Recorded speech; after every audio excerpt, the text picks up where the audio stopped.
আসসালামু আলাইকুম সুপ্রিয় দর্শক, আপনাদের ভালোবাসা ছিলাম এক অসহায় মেয়ের কাছে। আমরা শুনবো তার জীবন কাহিনী। আসসালামু আলাইকুম। ওয়ালাইকুম আসসালাম। আপু কেমন আছো তুমি? আলহামদুলিল্লাহ ভালো আছি। আপনি কেমন আছেন? আল্লাহ তালা খুব ভালো রাখছে।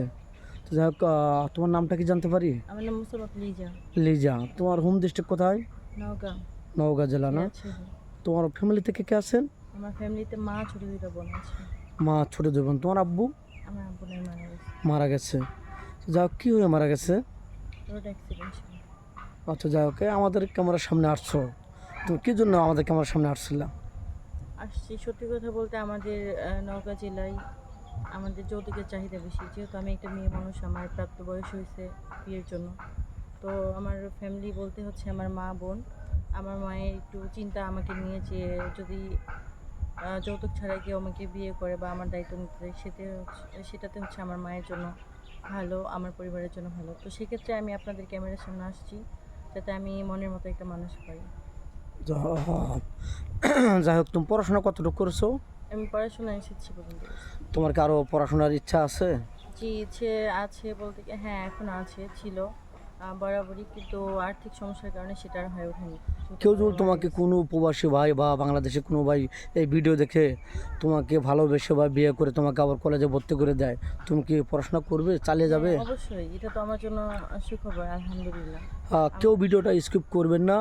5 মিনিটের মধ্যে কারো জীবন গল্পে শেষ করা যায় না। মেয়েটা এক কথায় গবরে পদ্ম ফুল, খুবই সুন্দর কিউট একটা ভদ্র মেয়ে, মুসলমান, নামাজ কালাম পড়ে, আমাদের দূর সম্পর্কে আত্মীয়। তো যাই হোক, তুমি এত সুন্দর, এত একটা নরম মনের মানুষ, খুবই ভালো মনের মানুষ তুমি। তো তুমি কী ধরনের ছেলে চাচ্ছ? খুব স্মার্ট লাগবে, না সুন্দর লাগবে, না হ্যান্ডসাম লাগবে, কীরকম? স্মার্ট সুন্দর দিয়ে তো আর সব কিছু হয় না। আমি চাচ্ছি যে যথেষ্ট ম্যাচিউর, বলতে কি, যে সংসার বোঝে, হ্যাঁ কীভাবে সংসার করতে হয়, কীভাবে একটা ফ্যামিলি আগলে রাখতে হয়, ভালোবাসতে জানে। এটা এক কথায় ভালো মনে, যার মনে কোনো হিংসা, বিদ্রুপ, অহংকার নেই, এরকম একটা ছেলে।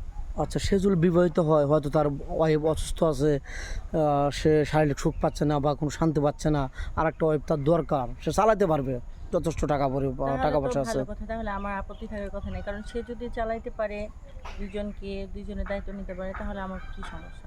তাহলে তোমার কোনো আপত্তি নেই। আমাকে সাপোর্ট করতে হবে, আমার পাশে থাকতে হবে। ও, যাই হোক, কোনো দাঁড়িয়ালা ভাই তোমাকে বিয়ে করতে চাইলেন, তোমার কি কোনো আপত্তি থাকবে সেক্ষেত্রে? না, দাড়ি তো নবীর সুন্নাত, এটা ভালো কথা। সবাই তো এখন রাখে না, 2024 সাল। আচ্ছা, তোমার ভালো ফ্যামিলিতে বিয়ে হলো, তুমি তোমার স্বামীকে নিয়ে কোথায় ঘুরতে যাবে? দেখেন, সেভাবে তো কোথাও ঘোরা হয়নি, তবে সে যেখানে নিয়ে যাবে সেখানেই যাব। যা কি স্ক্রিপ্টটা বাড়াতে চাচ্ছি না। মেয়েটা খুবই ভালো, আমার দূর সম্পর্ক আত্মীয় হয়, আমি ছোটোবেলা থেকে মেয়েটাকে চিনি, আশা করি ঠকবেন না। যাই হোক, মেয়েটা খুবই ইচ্ছা ছিল পড়াশোনা করে কিছু একটা করবে, কিন্তু তার হয়ে উঠতে পারেনি, তার টাকা পয়সা নেই বলে। তো যাই হোক, তোমার নাম্বারটা স্ক্রিনে দিয়ে দাও, যেহেতু দেশ প্রবাস থেকে মানুষ দেখছে ভিডিওটা। বলতে আমার তো ফোন নাই। মেয়েটার ফোন নেই, আমাদের নাম্বার দেওয়া থাকবে, কেউ ভিডিও কল দেবেন না, মানে ইউটিউব চ্যানেল কর্তৃপক্ষের নাম্বার দেওয়া থাকবে, কেউ ভিডিও কল দেবেন না, অডিও কল দেবেন। ভিডিও কল দিলে ব্লক করতে বাধ্য হব। ভালো থাকবেন, সুস্থ থাকবেন, এই বলে শেষ করে দিচ্ছি। আল্লাহ হাফেজ। আসসালামু আলাইকুম।